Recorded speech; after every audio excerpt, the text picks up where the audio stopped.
Good morning, everyone. We are doing unit number 3, spreadsheet, and today we will be doing session number 3, hide, unhide, freeze, row and columns.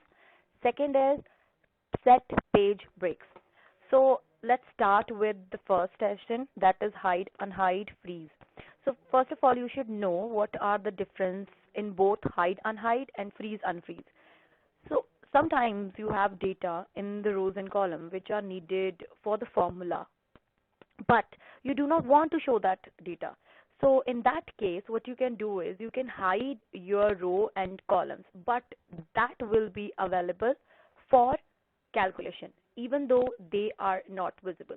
So let's start. Now, I want to hide this average column. So I'm going to go to Home tab, then Cells group, go to the Format option. Here you can find the option of Hide and Unhide. Now I am hiding a column, so Hide columns. You can see this dark line represents some data is hidden. So again, if you want to unhide it, go to the Format tab, go to Unhide and Hide option. Click on the unhide columns and your data will be available again. Now, the second topic is freeze and unfreeze. Freezing rows and columns is another helpful feature in the spreadsheet. So when you are dealing with some huge data, then you may want the headers to remain constant so that you don't have to go back again and again to see what was written above.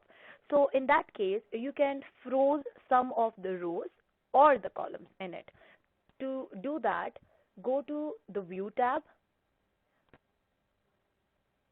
Freeze Pane option. Now we have further three options: Freeze Panes, Freeze Top Row, or Freeze First Row. As I click on this Freeze Pane option, you can see this student mark sheet is now freeze. As I'm moving down the worksheet, only this is freeze. I can see the name of my data sheet throughout the sheet. So this was your first session, hide, unhide, freeze, rows and columns.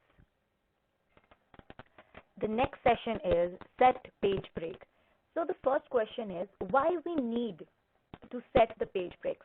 So when you are printing a worksheet, you need some exact number of pages you want to print. So in that case, you break the pages.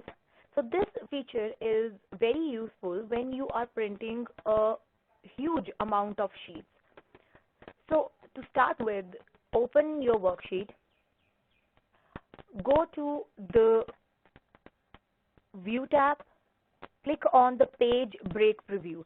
Now this page break, first of all, see the window here.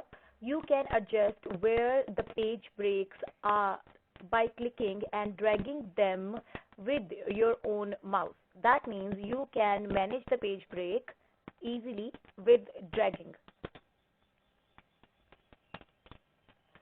Now you can see my data was till here only, so it has created a page. So if you are okay with this setup, then fine. Go to the Print tab and print. But if you are not okay with this, you want to make 2 pages out of it, go to the Page Layout option, click on the Page Break. Now we have 3 options: Insert Page Break, Remove Page Break, or Reset the Page Break. So to start with, first of all, if you want to apply a page break on the row, then select the row above. So I am selecting this row. Go to the break option, click Insert Page Break. Now this blue line appears. This is my page 1, and you can see here it is written page 2. So I have 2 pages now. If I want to differentiate this also, so I can do is click here, go to the page break option, click on this. Now this is my page 4 and page 5. Why it is page 4? Because this I have already merged, so that's why it has created another page for this area. If it was not merged, it will be included in this only. So this is how your page breaks work. You can remove the page break by clicking on the remove page break option in the breaks drop down list.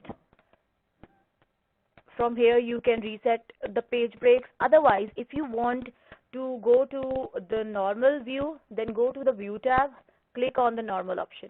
Now you can see these dotted line represents your page breaks. This was your session number 4, page breaks. Thank you.